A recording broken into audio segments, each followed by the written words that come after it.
1,48,000 गिरणी कामगारांनी म्हाडाकडे अर्ज केला होता।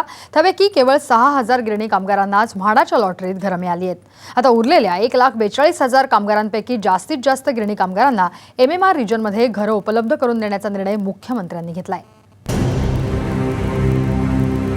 मुंबईत घर मिळवण्यासाठी सुमारे 1,48,000 गिरणी कामगारांनी म्हाडाकडे अर्ज केला होता।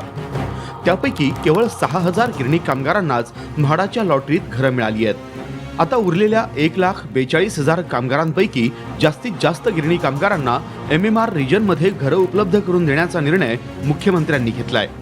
MMR रिजनमध्ये आज आपल्याला जे रेंटल हाऊसिंगमध्ये जे लोकांना आपल्याला घर देता येईल त्या हिशोबाने याही रेंटल हाऊसिंगमध्ये आपण घरं देण्याचा निर्णय आज माननीय मुख्यमंत्री महोदयांनी घेतलेला आहे। परंतु निर्णय निवळ घेतलेला नाही, तर निर्णयाची अंमलबजावणी करण्यासाठी एक सचिव स्तराचे पण अधिकारी आपण नेमण्याचं काम केलेलं आहे। कारण DCRsमध्ये आपल्याला चेंजेस करावे लागतील, ते चेंजेस देखील आपण प्रस्तावित करण्याचे आदेश आज माननीय मुख्यमंत्री महोदयांनी दिलेले आहे। MMRDAकडे आता प्रत्येकी 160 स्क्वेअर फूट क्षेत्रफळाची 37,000 घरं तयार आहेत।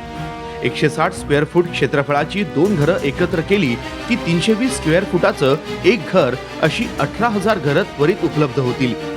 या 18,000 घरांपैकी काही घरं गिरणी कामगारांसाठी राखीव ठेवावीत असे आदेश मुख्यमंत्र्यांनी सचिवांना दिले आहेत। त्यासाठी कायद्यात बदल करण्याची तयारी सुद्धा मुख्यमंत्र्यांनी दर्शवली आहे। येत्या काळात MMR रिजनमध्ये आणखी 75,000 घरं गिरणी कामगारांना उपलब्ध करून देण्याविषयी सुद्धा मुख्यमंत्र्यांनी अनुकूलता दर्शवली आहे।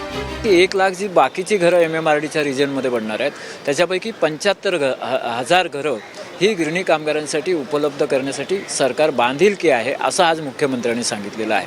आणि त्याच्यामध्ये असं म्हटलं की ही 300 स्क्वेअर फूटची घरं असतील। मुंबईतील 12 गिरण्यांनी गिरणी कामगारांना घरांसाठी जमीन उपलब्ध करून दिली आहे। या ठिकाणी शक्य तितकी घरं बांधण्यासाठी म्हाडा, राज्य शासनाचे अधिकारी आणि गिरणी कामगार नेत्यांनी एकत्र बैठक घेऊन त्वरित निर्णय घ्यावा अशा सूचना देखील मुख्यमंत्री पृथ्वीराज चव्हाण यांनी दिल्या आहेत। कॅमेरामॅन राकेश नेरुरकरसह महेंद्र मोरे, साम TV, मुंबई।